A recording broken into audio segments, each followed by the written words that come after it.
Deep within the emerald embrace of the ancient forest, a lone bear stirred.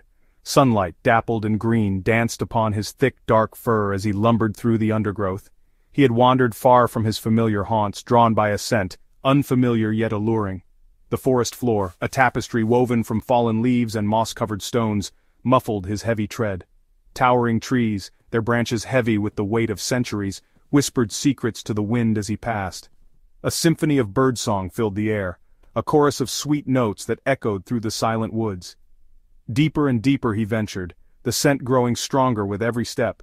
It spoke of wildflowers and spring rain, of sun-warmed earth and something else, something altogether more intriguing.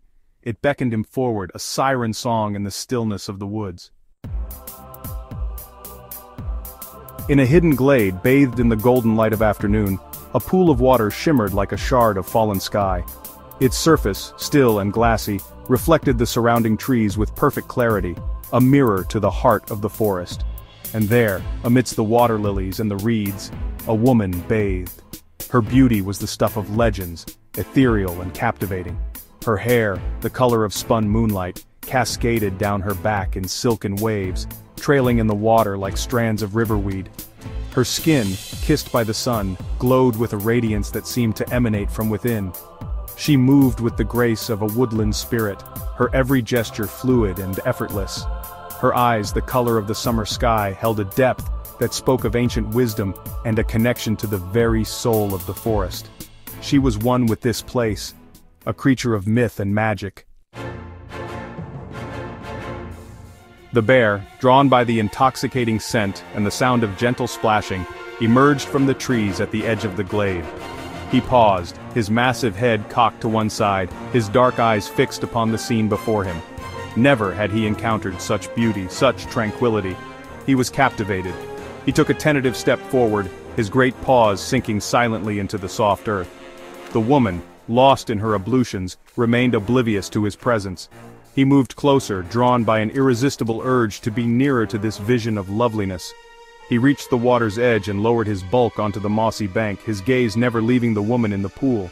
He watched as she tilted her head back, her laughter echoing through the trees like the tinkling of wind chimes. He watched as she cupped water in her hands, letting it cascade down her arms like liquid silver. He watched, and he wondered. A sudden gust of wind swept through the glade, ruffling the surface of the pool and sending ripples dancing across its glassy surface. The image of the woman, once so clear, distorted, her form wavering like a reflection in a shattered mirror. When the wind died down, the pool was still once more. But the woman was gone. The bear, startled by the sudden disturbance, rose to his feet, his massive head swiveling this way and that. He sniffed the air, his nostrils flaring, but the scent that had drawn him here was gone, replaced by the familiar smells of the forest. He padded to the edge of the pool and peered into its depths, but there was nothing there. He let out a low whine, a sound filled with confusion and something akin to loss. He had found something extraordinary in this hidden glade, something that had stirred something deep within his primal heart, and now it was gone, vanished like a wisp of smoke on the wind. He lingered for a moment longer, his dark eyes searching, before turning and melting back into the shadows of the forest, leaving behind only the whisper of the wind and the mystery of the vanished woman.